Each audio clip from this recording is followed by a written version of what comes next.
তোমরা শুনলে অবাক হয়ে যাওয়া, 24টা ঘন্টার মধ্যে সে মাত্র 4.5 ঘন্টা ঘুমাতো। দিনের বেলা স্কুলে থাকতো, স্কুল থেকে এসে সে একটা চার দোকানে কাজ করতো, চার দোকান থেকে বাসায় এসে পড়াশোনা করতো, পড়াশোনার পরে রাত্রেবেলা ফ্রি ফায়ার গেম খেলে ভিডিও আপলোড করতো।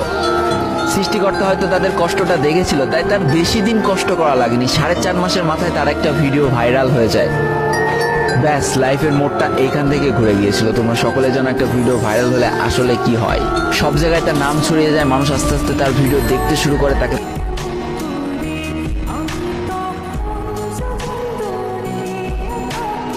পছন্দ করতে শুরু করে, তার গেম প্লে ভালো লাগতে শুরু করে। একটা সময় সে একটা ভালো প্লেয়ার হয়ে যায়।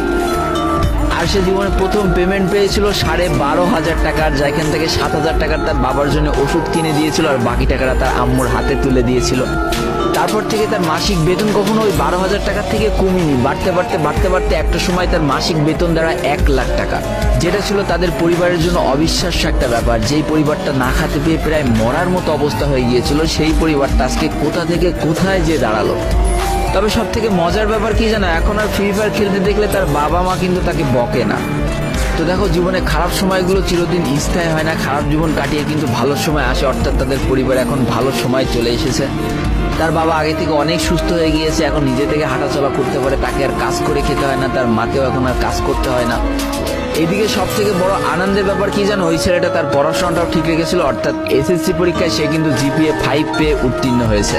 তো বন্ধুরা, আজকের গল্পটা থেকে আমরা কি শিখলাম? জীবনে কোনো পরিস্থিতিতে, যতই খারাপ পরিস্থিতি আসুক না কেন, তোমাকে হার মানা যাবে না।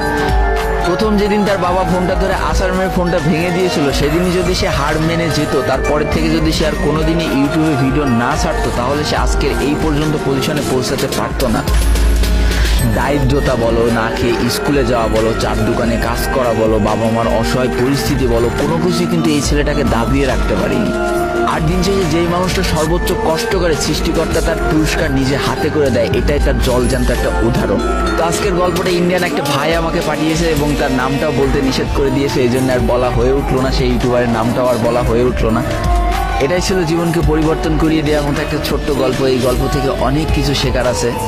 একটা কথাই বলবো, গেমটাকে নেশা না পেশা হিসেবে নাও, তোমার জীবনে পরিবর্তন হলেও হতে পারে। তো আজকের ভিডিওটা এই পর্যন্তই ছিল। ভিডিওটি ভালো লাগলে অবশ্যই একটা লাইক করে ফেলো, কমেন্ট করো, বন্ধুদের কাছে শেয়ার করে দিও। তোমরা শুনলে অবাক হয়ে যাও।